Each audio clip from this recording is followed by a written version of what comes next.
मंगलम भगवान वीरो मंगलम गौतमो गणी मंगलम कुंद कुंदाद्यो जैन धर्मोस्तु मंगलम सर्वमंगल मांगल्यम सर्वकल्याणकारकम प्रधानम सर्वधर्मानां जैनम जयतु शासनम जैनम जयतु शासनम।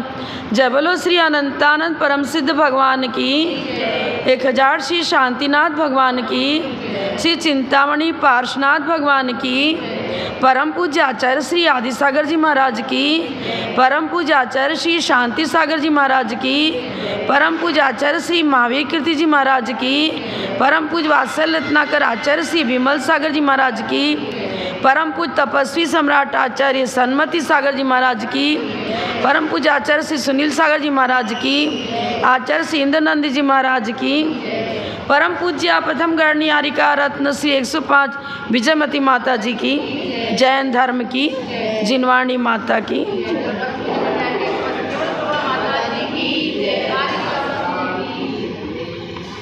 नमः श्री वर्धमानाय निर्धूत कलिलात्मने सालोकानां त्रिलोकानां यद्विद्या दर्पणायते।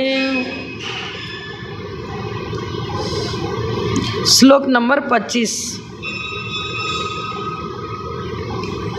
8 मद भी हमारे सम्यक दर्शन को दूषित करते हैं, उनकी चर्चा करेंगे। ज्ञानम पूजाम कुलम जातिम बलम वृद्धिम तपो वपु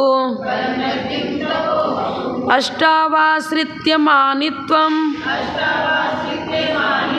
स्मय माहुर्गतस्मया। ज्ञानम पूजाम कुलम जातिम बलम वृद्धिम तपो वपु अष्टावाश्रित्य मानित्वम स्मय माहुर गतस्मया। इसमें का अर्थ होता है अहंकार। आहु मने कहा है। अहंकार के 8 भेद कहे गए हैं। 8 प्रकार के निमित्तों को पाकर अहंकार की भावना जागृत होती है। सबसे पहले लिखा ज्ञानम। देखो, ज्ञान तो हितकारी है और जीव का स्वरूप है ज्ञान, लेकिन ये ज्ञान क्या बोलते, एक बार बताया था मैंने ना, आचार्य विद्यासागर जी ने महाराज की पुस्तकों में लिखा है, ज्ञान दुख का मूल है, ज्ञान सुख का कुल है, राग सहित प्रतिकूल है, राग रहित अनुकूल है और संयम बिन सब धूल है। ज्ञान सपर प्रकाशक है। अब ज्ञान के ऊपर जैसे सूर्य की उपमा देंगे अपन ज्ञान से, क्योंकि सूर्य भी प्रकाश देता है, तो ज्ञान के ऊपर आवरण क्या है? ज्ञानावरण। ज्ञानावरण तो सिर्फ आवरण डालेगा, उसको विकृत नहीं करेगा। आपने शुद्ध दूध पात्र में लिया और किसी से ढक दिया तो दूध ढका हुआ नजर नहीं आ रहा है, लेकिन दूध विकृत नहीं हुआ। ज्ञान को विकृत करने वाला तो मोहनी कर्म है। कड़ा भर के दूध लिया, पौष्टिक बहुत अच्छा काजू किशमिश डाल दिया, मेवा डाला, सब उसको अच्छा बना दिया, केसर डाल दिया, लेकिन 1 बूंद विष का मिल गया। अब क्या हुआ? वो ज्ञान स्वास्थ्यवर्धक बनेगा क्या? वो तो जीवन का नाश करने वाला हो जाएगा, मृत्यु का कारण बन जाएगा। इसी प्रकार ज्ञान अमृत है, लेकिन यह विषाक्त क्यों होता है? मोहिनी कर्म के संपर्क से। अब मोहिनी कर्म क्या? पर्याय बुद्धि। ज्ञानी द्रव्य दृष्टि रखता है और मोही जीव पर्याय दृष्टि रखता है। पर्याय ही तो अहंकार को जन्म देती हैं, पर्याय बुद्धि। द्रव्यार्थिक न पर्यार्थिक न 2 हैं, दोनों ही समीचीन हैं, सम्यक ज्ञान रूप ही है। लेकिन जब ये ज्ञान द्रव्यार्थिक नय के विषय को लेकर चलता है तो भी ठीक है, पर्यार्थिक नय के विषय को लेकर चलता है तो भेद विवक्षा हो गई, वो भी ठीक है। दोनों ही नय हितकारी हैं, लेकिन पर्याय बुद्धि अहितकारी है। पर्याय बुद्धि में क्या आता है? मैं सुखी दुखी, मैं मेरे धन गृह गोधन प्रभा, ऐसा चढ़ाला में आपने पढ़ा है ना। तो वो पर्याय को लेकर मेरे समान ज्ञानी दुनिया में कोई नहीं है। छायोपशमिक ज्ञान का क्या अहंकार, छायोपशमिक ज्ञान तो कर्मजन्य है, घटता है बढ़ता है, बहुत बड़ा ज्ञानी है। लेकिन जब वेदना शरीर में तीव्र होती है तो याद किया हुआ पाठ भी भूल जाता है, पूरा ढंग से नहीं बोल पाता है। थोड़ा सा भी चित्त इधर से उधर गया, भक्तामर बोलते बोलते भी अब समझ में नहीं आता कि हम कौन सा काव्य बोल रहे थे और कहाँ फिर बोलना था, वही भूल गए। और कहीं एक जैसा आता है, कल्पांत काल मरुता चलता लेना, कल्पांत काल पवनो धत वह निकल, भूल जाते हैं। एक छायोपशमिक ज्ञान का क्या अहंकार करना, ये ज्ञान तो घटता है बढ़ता है। रोग शोक आदि व्याधि होने पर वीर्यांतराय कर्म का छायोपशम सही नहीं रहा तो सब चौपटा हो जाता। आज पढ़ा 10 दिन के बाद पूछो तो भाई भूल गए, फिर तो याद करना पड़ेगा वापस। इस ज्ञान का छायोपशमिक ज्ञान का मद करना मूर्खता है। और केवल ज्ञान हो गया तो मद होता ही नहीं है, वहाँ तो मोहिनी कर्म का सर्वथा अभाव है, जड़ मूल से मोहिनी कर्म हट गया। और उसमें भी कौन सा अहंकार सम्यक दर्शन को दूषित करता है, तो वो मिथ्यात्व सहित अनंतानबंदी सहित होने वाला राग द्वेष, मिथ्यात्व और अनंतानबंदी सहित होने वाला जो राग द्वेष है वही पर्याय बुद्धि को जन्म देता है। मैंने मलिन कर दिया, जहरीला कर दिया, उस ज्ञान को जहरीला बना दिया। पर्यायार्थिक न्याय तो द्रव्यार्थिक न्याय के विषय को स्पष्टीकरण देता है। द्रव्यार्थिक न्याय से हमने जाना कि आत्मा उपयोगो जीव लक्षणम, उपयोग जीव का लक्षण है। अब पर्यायार्थिक न्याय क्या करेगा, भाई ज्ञान के बहुत सारे भेद हैं, मति ज्ञान, सुख ज्ञान, अवधि ज्ञान, मन परिज्ञान, केवल ज्ञान, ये सब सम्यक ज्ञान है। पर यही ज्ञान जब मिथ्यात्व सहित हो जाता है तो कुमति, कुश्रुत, कुअवधि, ये सारी विवक्षाएं हम पर्यायार्थिक न्याय से जानते हैं। तो पर्यायार्थिक न्याय अभेद वस्तु में भेद करके हमें परिचय देता है। पर्यायार्थिक न्याय समीचीन है, गलत नहीं है। जैसे मान लो आपसे कहा कि भाई विद्यासागर महाराज जी बहुत अच्छे ज्ञानी हैं, तो आपको हम दिन देखा ही नहीं है, परिचय कराओ। तो हम उनके गुणों का एक एक दृष्टांत देकर के, एक एक विषय को देकर उनका पूरा परिचय कराते हैं। पर मान लो हमने ये बताया तपस्वी बहुत हैं, उस समय ज्ञान की चर्चा तो नहीं कर रहे हैं, नहीं चर्चा करें तो क्या ज्ञानी नहीं है क्या? नए परस्पर सापेक्ष होता है, एक को मुख्य बनाता है, दूसरे को गौण करता है। जब हम ये कहते हैं कि उनका ज्ञान अच्छा है तो क्या तप की चर्चा नहीं करी तो क्या तपस्वी नहीं है क्या? एक को विवक्षित बनाते हैं और अन्य को अविवक्षित। विवक्षित माने जिसका प्रतिपादन कर रहे हैं वो विवक्षित, जिसका प्रतिपादन तो नहीं कर रहे हैं पर वो गुण हैं। क्या है अर्पिता नर्पित सिद्धे, तत्पासूत्र में पढ़ा होगा कि जिस विषय की चर्चा कर रहे हैं वो अर्पित हो गया और जिसकी चर्चा नहीं कर रहे वो अनर्पित है, लेकिन उसमें मौजूद है। हमने कहा द्रव्यार्थिक न्याय से वस्तु नित्य है, पर वो द्रव्यार्थिक न्याय ये नहीं कह रहा है कि सर्वथा नित्य है। वो तो बोलता है कि द्रव्य का नाश नहीं होता है, लेकिन द्रव्य में जो पर्याय उत्पन्न होती हैं वो उत्पन्न भी होती है और मिटती भी हैं। अभी आपको मनुष्य कहते हैं, मनुष्य गति नाम कर्म का उदय है, मनुष्य आयु बुद्धिमान चल रही है, लेकिन द्रव्यार्थिक नहीं कहेगा आप तो जीव द्रव्य हो, मनुष्य हो कि तिर्यंश हो कि ना, इसकी चर्चा तो पर्यायार्थिक नहीं करेगा।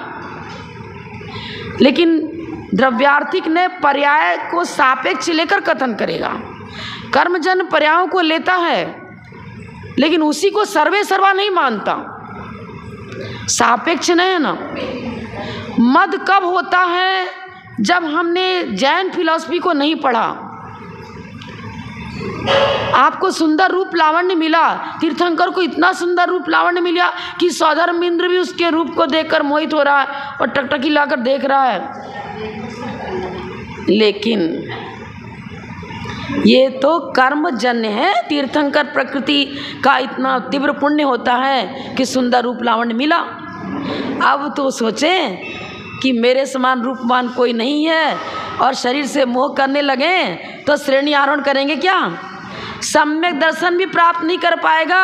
जो जीव शरीर के रूप लावण्य को देख करके उसको लेकर के उसमें मोहित रहता है, उसी में रचा पचा रहता है, उसी को सजाता है, संवारता है, उसी को संभालता है, डेकोरेट करता है, उसमें उलझ गया, वो व्यक्ति रूप का मद, इधर ज्ञान ज़्यादा है तो ज्ञान का मद हो गया।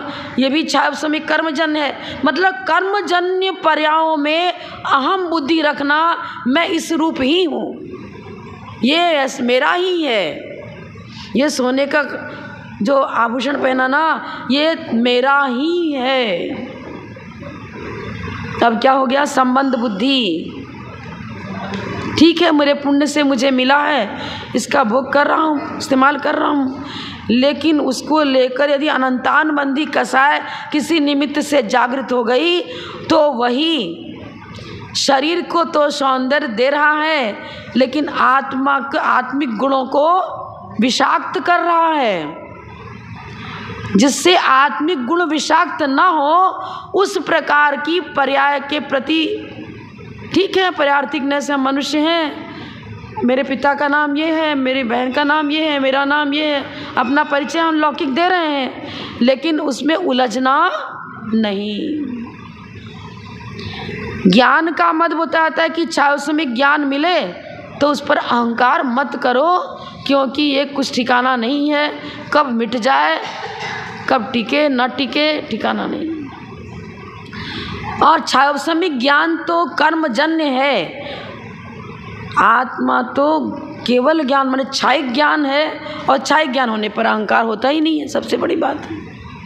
पूजा का मत, अरे मैं इस तो पूरे मंदिर का, पूरे नगर का मुखिया हूँ, मैं अध्यक्ष हूँ और बहुत बड़ा सेठ भी हूँ, सब लोग मेरी पूजा करते हैं, मेरी प्रतिष्ठा करते हैं, सब जगह मेरा सत्कार होता है, मेरा सम्मान होता है। इस चीज़ को लेकर बैठ गए तो क्या होगा? पूर्वकृत पुण्य के प्रभाव से ख्याति मिल रही है, लेकिन वर्तमान में वो मद क्या कर देगा?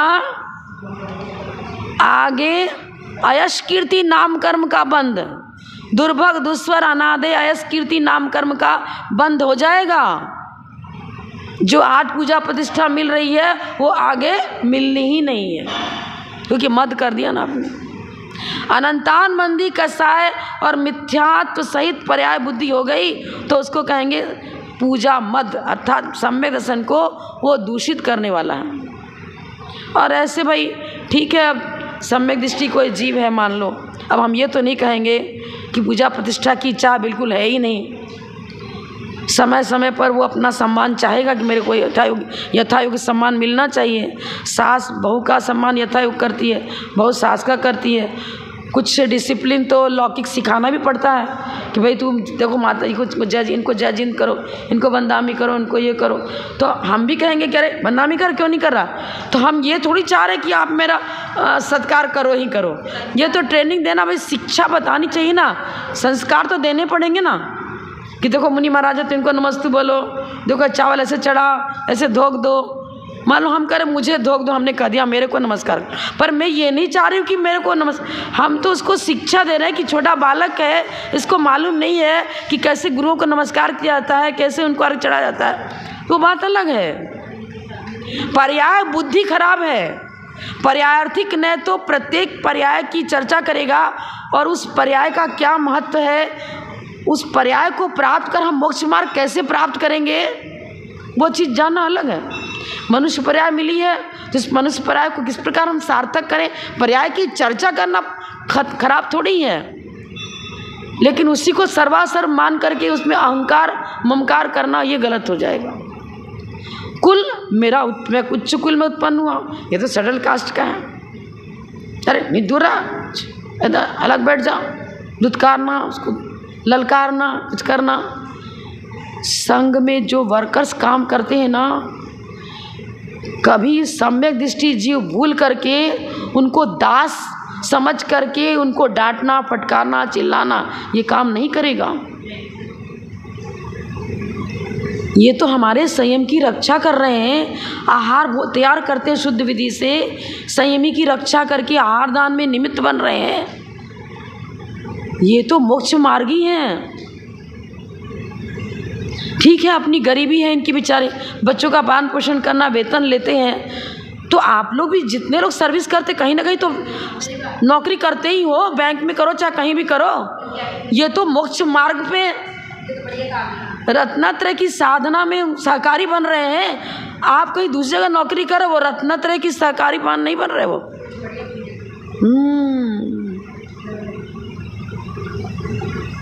हम लोग तो कभी उनको बोलते ही नहीं है ना। हम तो बोलते विनीता दीदी, मैं बारिका होकर विनीता दीदी करके बुलाती हूँ, सुखाराम जी जी करके बुलाती हूँ।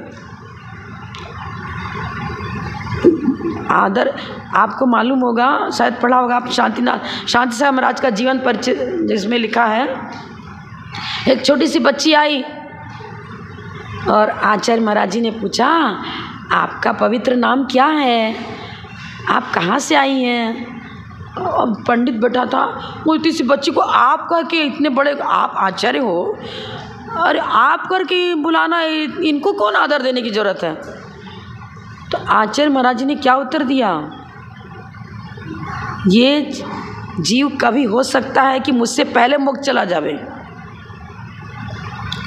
उस जीव द्रव्य को महत्व देना है।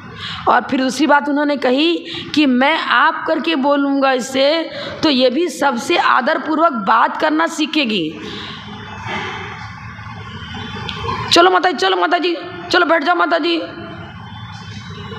अरे तुम ऐसा क्यों बोलती हो, ऐसा क्यों करते? अरे पीछी कमंडल धारी को भी तुम करके बोलना, तुम शब्द का प्रयोग किया कि तत्काल अनादर का पाप बंद होगा। भले ही आप वात्सल्य से बोलते हो, किससे बोलते हो?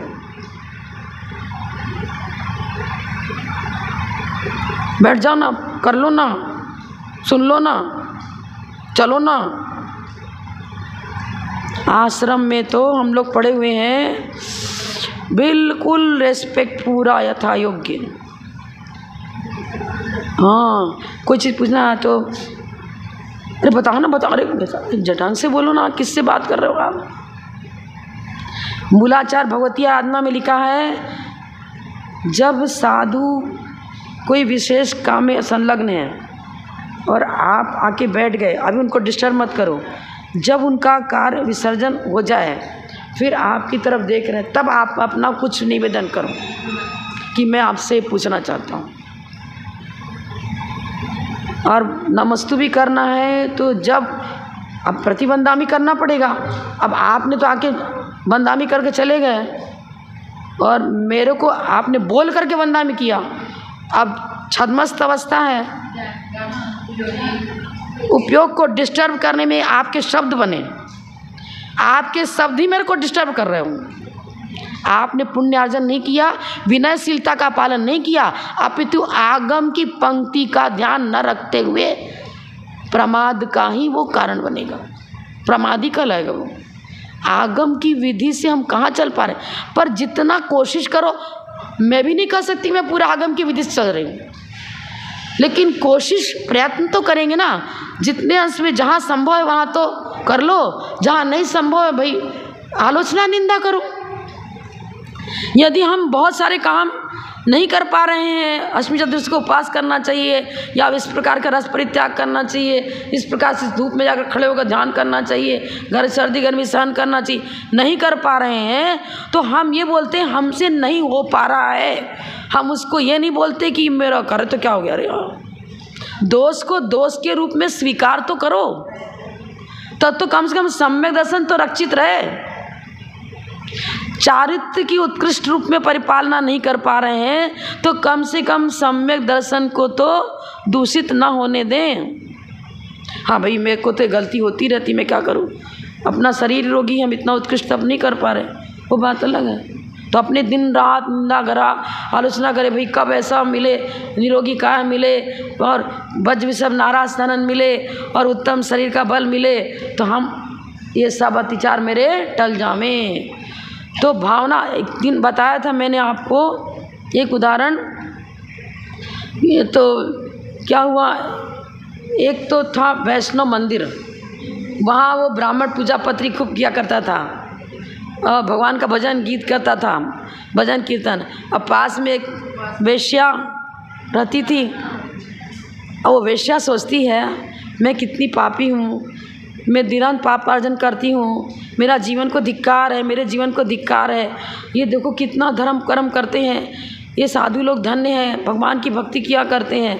और वो साधु क्या कर रहा है, अरे हाँ, इसका कितना मौज मस्ती का जीवन है, कितना भोगों में मस्त, कितने मतलब भोग करने को नहीं, मुझे तो, मैं तो कर नहीं पाता हूँ, कब ऐसा समय जब मेरे को ये भोग मिले, उसके प्रति लालायित है।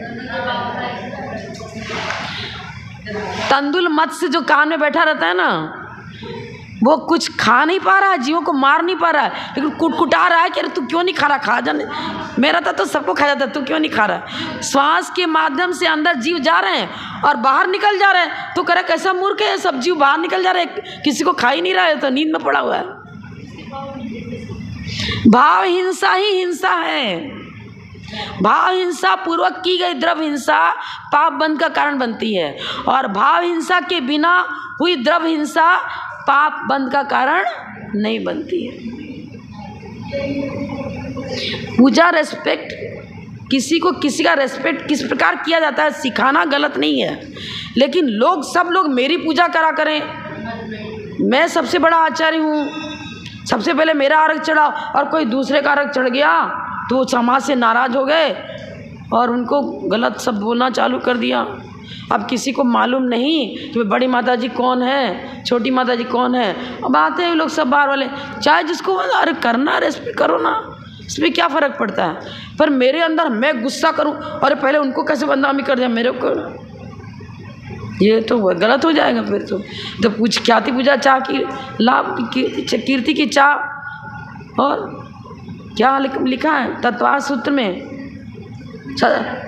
हाँ, ख्याति पूजा लाभ अपनी परात निंदा प्रशंसे सदसद गुणोच्छादनोद्भावने च नीचर गोत्रस्य। अपने ख्याति पूजा की लाभ की चाहना नीच गोत्र के बंध का कारण, और दूसरे की प्रशंसा कर रहे हैं तो उच्च गोत्र के बंध का कारण बनता है। कभी देखो, पिता की कुल वंश परंपरा को कुल कहते हैं और माता की कुल परंपरा को जाति कहते हैं।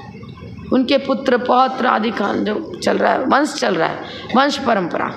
माता की खानदान को लेकर के यदि वंश परंपरा की चर्चा कर रहे हैं तो जाति, और पिता के वंश परंपरा की चर्चा कर रहे हैं तो कुल। तो जाति और कुल दोनों का ही मद हानिकारक है। ये तो कर्मजन्य है। आज उच्च गोत्र का बंद किया है, कल मिले ना मिले कुछ ठिकाना क्या। और मद क्यों करना, उच्च कुल को प्राप्त किया है धर्म साधना के लिए। उच्च कुल को प्राप्त करके धर्म साधना में लगो, स्वयं भी लगो, अन्य को भी लगाओ। अगर कोई मान लो कि ऐसा व्यक्ति है, अब जैसे कि हमने पांडिचेरी में चातुर्मास किया था तो एक दर्जी था, लेकिन आचरण से पूरा जैन ही था। प्याज लहसुन नहीं खाना, रात्रि भोजन भी वो कहता था, कभी बाहर गए करना पड़ा लेकिन मैं जहाँ तक नहीं करता हूँ बोलता था। और प्रतिदिन सुबह उठ के स्नान करके नमोकार मंत्र का जाप करना, जैन मंदिर में जाना, अभिषेक देखना, कर तो सकता नहीं, देखता पूजन करना। और तो क्या बताएं, शायद समय पर जैन पांडिचेरी में कभी नहीं हाजिर होते, लेकिन उसका नंबर था हमारे ब्रह्मचारी लोग पास, कभी बुला किसी भी काम के लिए तुरंत हाजिर। और समाज का कोई भी धार्मिक कार्य हो रहा है, उसके आयोजनों में तमाम कोई कुछ काम करने पड़ते हैं, भाई सामग्री बाहर से लाना है, टेबल लगाना है, सफाई करना है, और A to Z कोई भी काम करना, वो सारा काम करता मैं कर लूँगा, आप चिंता ना करो। सारे विधि विधान में आगे रखता। और हमारे चातुर्मास, हम लोग के चातुर्मास में तो वो दिन में दुकान खोल ही नहीं पा रहा था, ऐसी स्थिति हो गई। नौकरों के हाथ में, अब खोला भी तो नौकरों के हाथ में छोड़ दिया। सोने चांदी का काम था उसका, तो क्या हुआ, 5 महीना 4 महीने के अंदर ये स्थिति हो गई। उन नौकरों ने उसका माल इतना गड़बड़ कर दिया, दुकान खाली कर दिया, और कुछ भी इनकम दिखाया ही नहीं। तो लोगों से मालूम पड़ा कि इतना दुखी है कि अब कह रहा है कि मैं तो जहर खा के मर जाऊंगा। फिर माता जी ने बुलवाया उसको, बेटा ऐसा नहीं करना, तू इतना भी मत कर, अन्यूनम अनतिरिक्तम है। ये थोड़ी कि अपनी तुम नौकरों के ऊपर सारा छोड़ दिया, समाज वाले तुमको बुला रहे, समाज वालों को बोलो भैया मैं तो समय जितना मिलेगा उतना ही दूंगा तेरे को। ये तो तेरे को ठग रहा है, खुद तो अपनी दुकान आराम चला रहा है और तेरी दुकान का नुकसान करवा रहा है, तो तू ठगा। दूसरे के ठग में भी मत आओ, दूसरा तुमको वंचित कर रहा है, किसी प्रकार से ठगना चाह रहा है। फिर माता जी ने उसको कुछ यंत्र वगैरह दिया, आशीर्वाद दिया, धीरे धीरे कुछ ठीक हो गया, स्थिति अच्छी हो गई। फिर हमने उन लोगों तो उसको नियम ही दिया कि इतने वैसे इतने बजे तक चाहे समाज बुलाए चाहे कोई बुलाए, चाहे हम बुलाए, आपको नहीं आना है, आपको अपनी दुकान ही देखनी है। ज़्यादा भोला ढाला व्यक्ति रहता है ना, जो चंट होते हैं ना, वो अपना मतलब निकालते हैं और दूसरे को परहित, स्वहित परहित दोनों लिखा है ना, पर का अहित करके अपना काम निकालना, ये दुर्जनों के लक्षण हैं। आप जिस पद पर बैठे हो, आप अपने पद के काम आप करो, वो जिस पद पर बैठा है वो अपने पद के अपना काम, सबका काम एक कोई सौंप दिया, क्या करेगा वो? ये भी एक अपराध है, ये भी एक अपराध है। बहू अपना कर्तव्य करे, सास अपना कर्तव्य करे, पुत्र अपना कर्तव्य करे, पत्नी अपना कर्तव्य करे। कर्तव्यशीलता ही धर्म है। अधिकार की मांग तो आगे से आगे। अभी जोधपुर में हमने चातुर्मास किया तो उसको लोगों ने मंत्री बना दिया था, कभी मंत्री बना, मंदिर तक नहीं जाता, वो तो आता भी नहीं मंदिर। लेकिन जब कोई कार्यक्रम होता तो लड़ने को जाता है, मैं मंत्री था, मुझको तो आपने सूचना भी नहीं दी, अरे तू फ़ोन ही नहीं उठा रहा, कभी आता ही नहीं है, कोई काम के आगे बढ़ ही नहीं रहा, लड़ने को आ जाता था। मंत्री है, खाली उनको मंच पर तिलक चाहिए और सम्मान चाहिए और काम कुछ भी नहीं करेगा, सब में ऐसा कुछ टुक लगाएगा जिससे नुकसान हो जाए, मतलब होता काम बिगड़ जाए, ऐसा काम करता था वो। तो कहा कि मंत्री भाई बाधक है, मंत्रणा देना मतलब सहायक बनना, बाधक नहीं बनना। किसी के हित में साधक बनो, किसी के हित में बाधक नहीं बनना। बाधक बनने का मतलब अहंकार है, तब तो बाधक बन रहे हो। अहंकार है जब बाधक बन रहे हो। कहीं ज्ञान का मद हो गया, कहीं पद का मद हो गया, कहीं कुल का मद हो गया, जाति का मद हो गया। और क्या बता रहे हैं? शरीर बल मृद्धिम तपोव, शरीर बल अच्छा है, रिद्धि सिद्धि कुछ हो गई, तपस्या विशेष करी, रिद्धिधारी मुनिराज है। पर रिद्धिधारी मुनिराज यदि सम्यक दृष्टि है तो उनको मद होगा ही नहीं, हो ही नहीं सकता। यदि हो गया तो मिथ्यात्व गुण स्थान हो जाएगा, क्योंकि अनंतान मंदी कषाय पूर्वक ही पर्याय बुद्धि होती है, और पर्याय बुद्धि के ना किसी चीज़ का मद होता नहीं। तप का मद, शरीर बहुत सुंदर मिला उसका मद, तो 8 चीज़ें को मोटा मोटी बता दी। अब ऐसा थोड़ी कि 8 ही मद होते हैं, इसके प्रभेद निमित्तों को पाकर असंख्य निमित्त हैं, किसी भी निमित्त को पाकर हो सकता है, पर कोई भी निमित्त लेकर हो इसी 8 के अंदर गर्भित हो जाते हैं। तो समंत भद्राचार्य बहुत उच्च कोटि के विद्वान थे। तो सम्यक दृष्टि जीव यदि चाहता है कि मेरा सम्यक दर्शन निरतिचार पले, 8 अंग सहित सम्यक दर्शन की परिपालना करना चाहते हैं, तो इन 8 मदों से दूर रहना पड़ेगा। क्रोध, मान, माया, लोभ 4 कसाए हैं। क्रोध तो सबको नजर आता है। अपने घरों में लोग कहीं कुछ ऐसा सम्मान पत्र मिला, कोई उपाधि मिल गई भाई विशेष, आपने हमको गणनी पद दे दिया और भी कोई विशेष पद दे दिया, कुछ दे करके मुनि महाराज को, अब कितने कितने पद क्या क्या होते मुझे ध्यान नहीं है, तो पद दे दिया। आपने प्रतिष्ठा गुरु का सम्मान किया, वो सही है, लेकिन फिर हम क्या करें? अरे मेरा ये उपाधि क्यों नहीं लगाई पत्रिका में, अरे मेरी इतनी सारी उपाधियाँ थी, सब लगाना था आपको, और मेरी उपाधियों का यहाँ पर एक लगाओ, बोर्ड लगाओ सारी। मैं चाहूँ कि मेरी उपाधि को लेकर ही मेरी चर्चा की जाए तो अहंकार हो गया। गुरु के द्वारा प्रदत्त जो पद है उस पद को चूंकि गुरु ने दिया है उसको हम यथा योग्य महत्व देंगे। लेकिन समाज में जहाँ जहाँ कोई उपाधियाँ देते जा रहे वहाँ देते जा रहे, तो हम उनके प्रति अहंकार ममकार यदि करने लग जाएं तो मेरी साधना जीवन भर की नष्ट हो जाएगी। गए हम तो खत्म हो गया काम। मान कहते ना, मान पत्र बहुत प्रेम पूर्वक लगाते हैं। अरे जितने प्रेम पूर्वक मान पत्र लगाते हो उतने ही प्रेम पूर्वक क्रोध पत्र भी लगाया करो ना। नहीं अरे छोटा से बच्चा की माँ बाप कहते हैं माँ देखो नहीं गुस्सा बहुत करता है, तो बच्चा कहता माता जी के सामने मेरा इंसल्ट क्यों कर रहे हो आप। फिर मम्मी को धीरे धीरे चुप क्या मेरी बात नहीं करो, आप चुपचाप रहो, मेरी बात नहीं करो। इंसल्ट का अनुभव करते हैं। पर सम्मान पद सबको दिखा देखो हमको यहाँ पर ये गिफ्ट मिला था, मेरे को ये उपाधि मिली थी, मेरे को ये सम्मान मिला था। सम्मान पत्र गोचर करना चाहते हैं सबके सामने, पर क्रोध पत्र क्यों नहीं गोचर करना चाहते। दोनों ही पाप बंध का कारण है। इसलिए इसको मीठा विष कहा। क्रोध तो कड़वा विष है। बोलते लू गरम हवा चले तो लू लग जावे, तो समझ लो घबरा जाता है वो। क्रोध की गरम हवा लू का काम करती है, और सर्दी के मौसम में ठंडी हवा चल रही है वो मान कषाय अनुभव आनंद का अनुभव करते हैं। अरे आप मेरी प्रशंसा कर रहे बहुत अच्छा है, मेरी प्रशंसा कर रहे बहुत अच्छा है। अपनी प्रशंसा की चाह, अरे आप क्या करो। कई लोग बहुत उछालते हैं, मैं तो बात बोलती है अरे भैया हम तो अंगूठा छाप हैं, कहाँ पर तो इतने बड़े बड़े आचार्य बड़े बड़े ग्रंथ लिख गए, हम तो उनकी गाथाओं को भी रट नहीं पा रहे हैं, कहाँ ज्ञान है। इस ज्ञान की क्या गरिमा, कुछ नहीं। लेकिन अब आप तो हो विद्यार्थी और मुझको कोई चीज़ पढ़ाने के लिए बता दिया, अब हम सोचे कि आपका मिस्टेक ही हम आपको नहीं बताएंगे,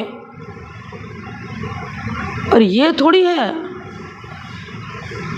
हम तो हमें सब कुछ आता है लेकिन हम आपको इसलिए नहीं बताएंगे भाई लोग कहेंगे देखो माता जी बार बार टोका टोकी करती हैं, इनको तो अपने ज्ञान का बहुत मद है, अपने को सबसे बड़ा समझती हैं इसलिए बार बार टोकती रहती है। अरे ऐसा नहीं है भाई, ये तो आपके समझ की भूल है।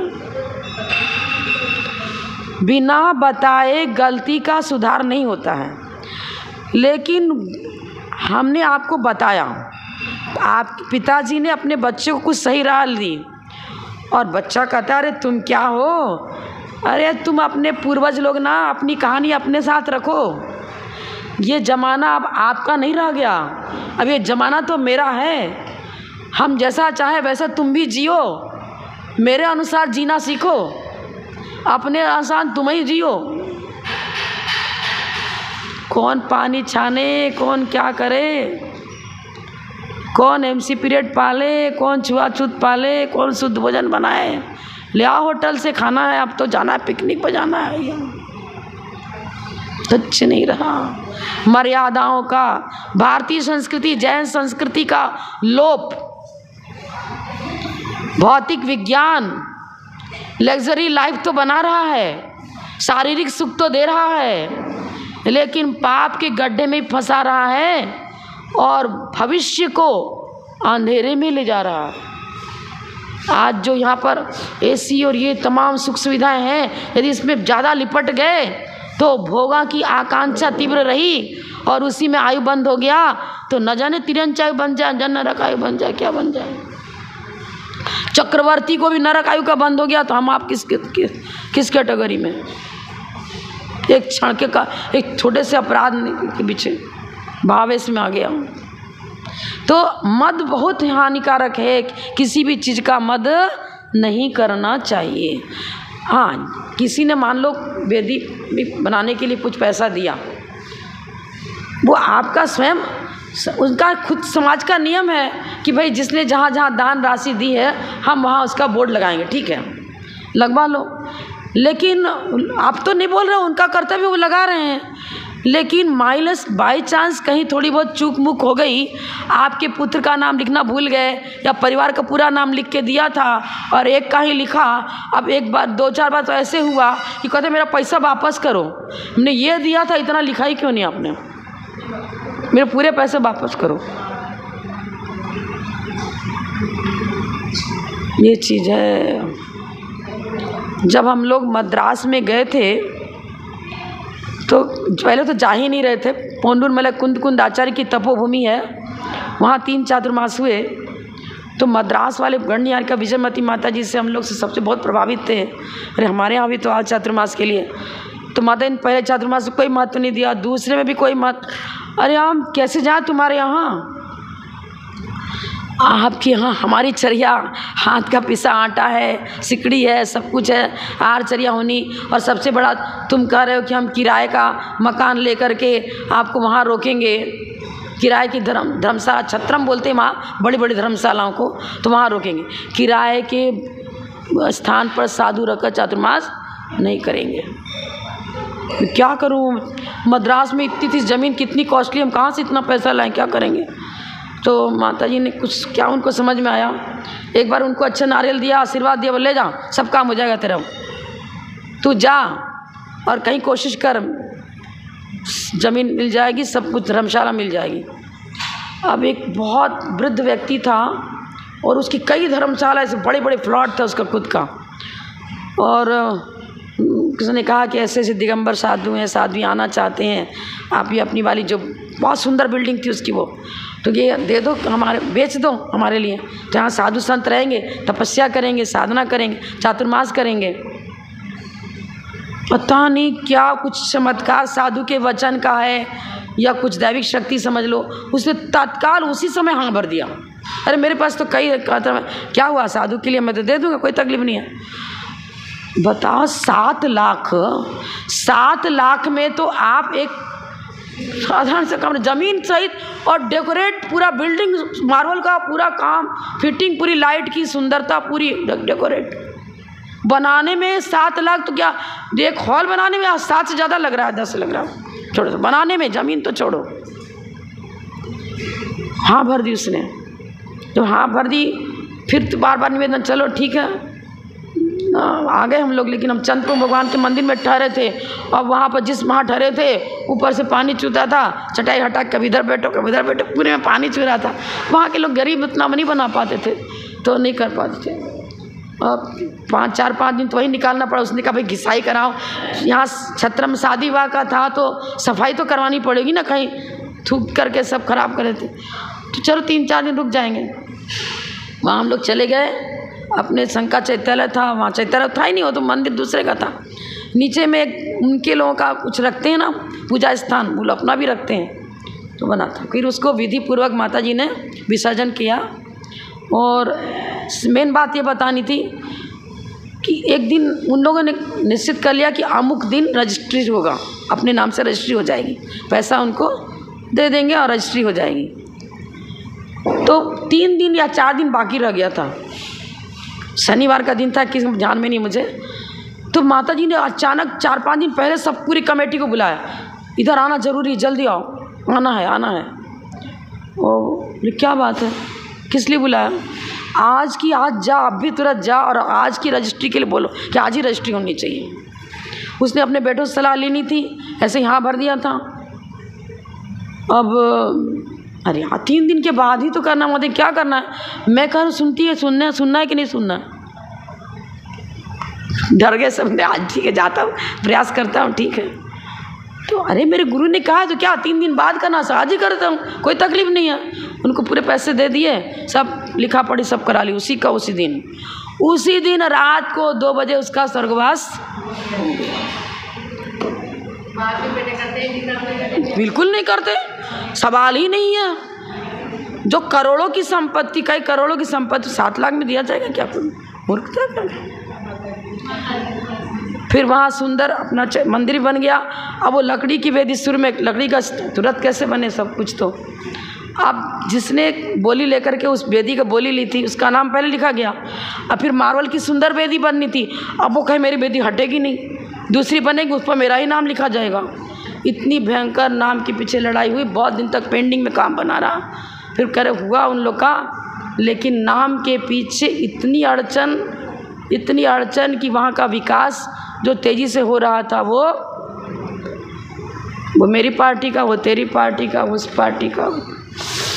मंदिर क्षेत्रों में, देवालय में जिन मंदिर का स्थान है वहाँ पर तो कम से कम मैं और मेरा छोड़ दो, गुप्त दान तो उतना फलित होता है।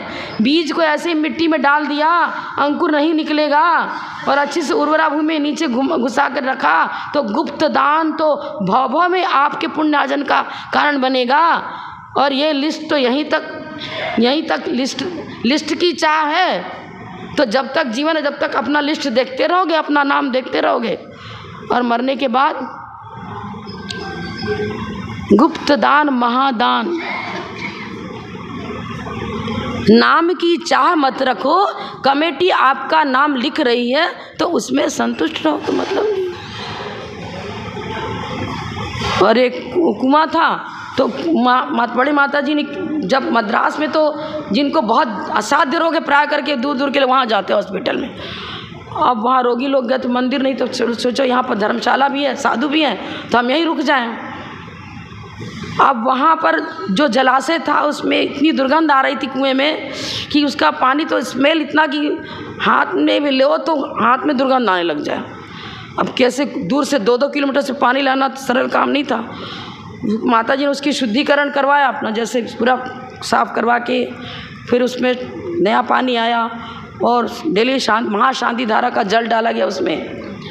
उस जल में क्या बताए, ऐसी विशेषता आ गई कि जिसको डॉक्टर बोल रहा है बचना कठिन है, बचेगा ही नहीं, किसी तरह स्वस्थ नहीं हो सकता, और रुका था वहाँ, तो वहाँ का उस कुएं का जल का प्रयोग किया।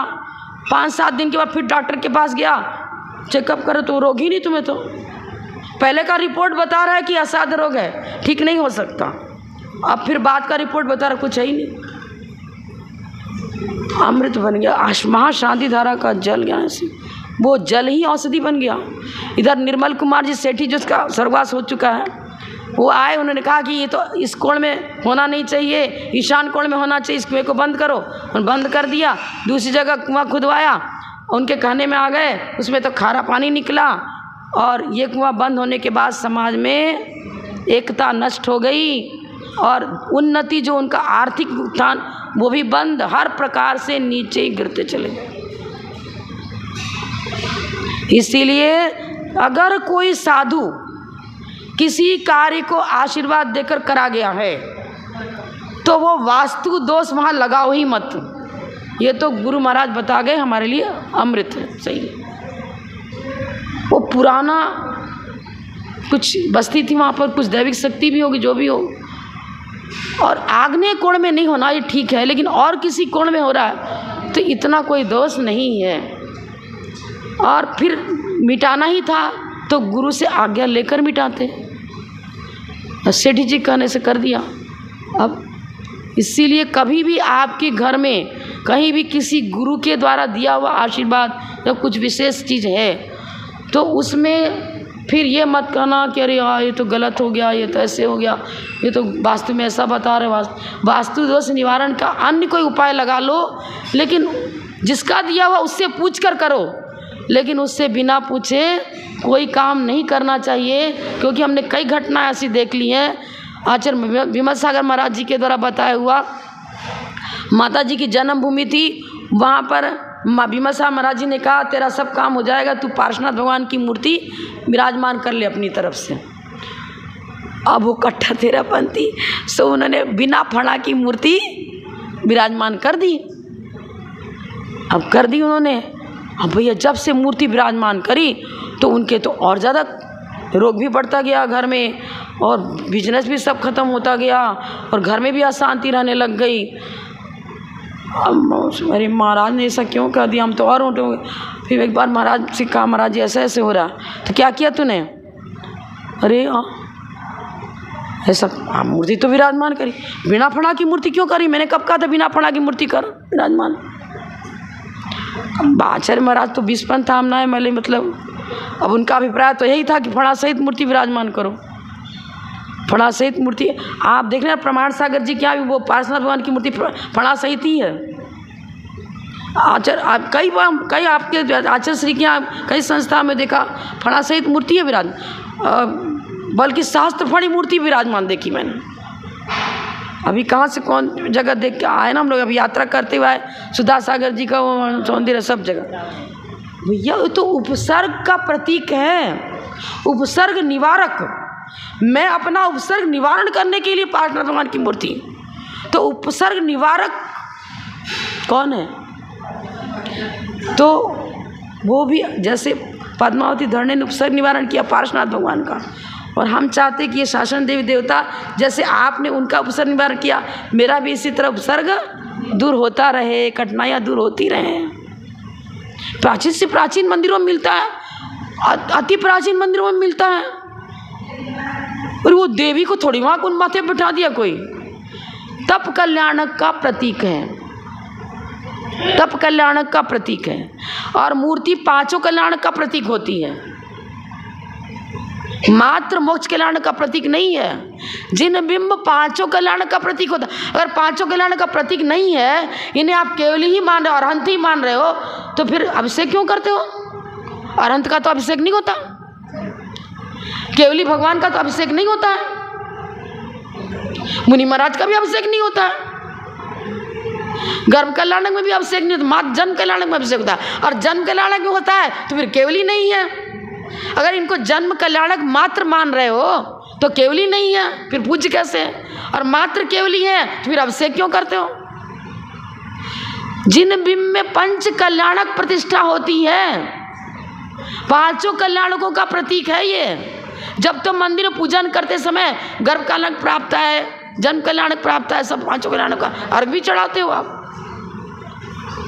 साक्षात जिन्हें जो संवत्सरण में बैठे हुए हैं केवली, वो जीवंत केवली का अभिषेक होता है क्या? जिन बिंब की विधि अलग है और साक्षात जिनेंद्र उनका अलग है।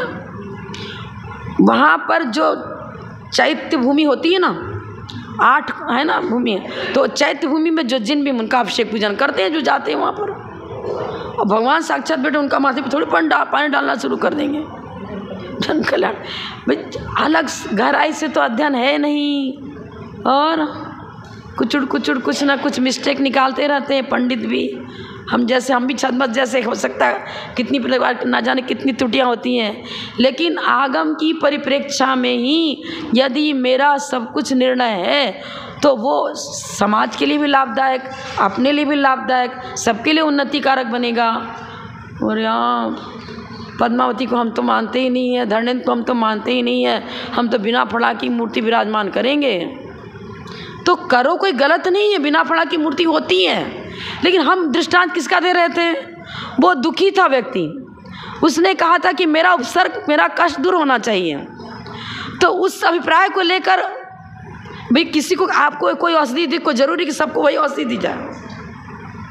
अब मान लो 24 तीर्थंकरों की मूर्ति उसने एक जैसी बनाई, उसे बिना फला की मूर्ति बन गई।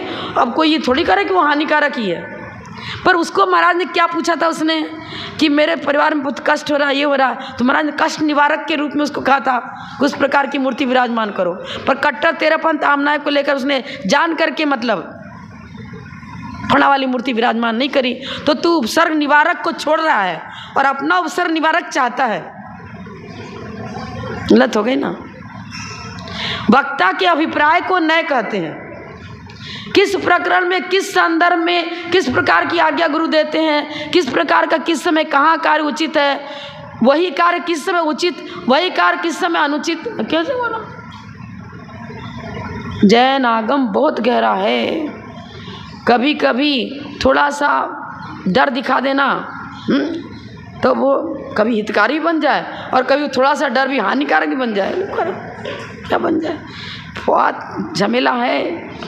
इसलिए बहुत दूरदर्शिता होनी चाहिए कि किस समय किस प्रकार से स्वपरहित होता है और किस प्रकार किस संदर्भ में कहाँ पर स्वपरहित नहीं हो पा रहा है, ये चीज़ है। तो समझ करके गाथा तो पूरी हो गई, अर्थ पूरा हो गया। अब प्रैक्टिकल में लाने का कोशिश करो। सिर्फ पढ़ने से तो कुछ नहीं होगा। ऐसे तो देखो तो जब तक केवल न्याय नहीं हुआ तब तक हम भी विद्यार्थी हैं और आप भी विद्यार्थी हो, सब विद्यार्थी ही हैं। जब तक क्षोभशम ज्ञान है तब तक अल्प ज्ञान है, पर ये ज्ञान वैराग्य को जन्म दे, चारित्र का निर्माण करे, संयम की पथ पर ले जाए, तो ये ज्ञान जन्म जरा मृत्यु को दूर करने वाला औषधि बन जाएगा।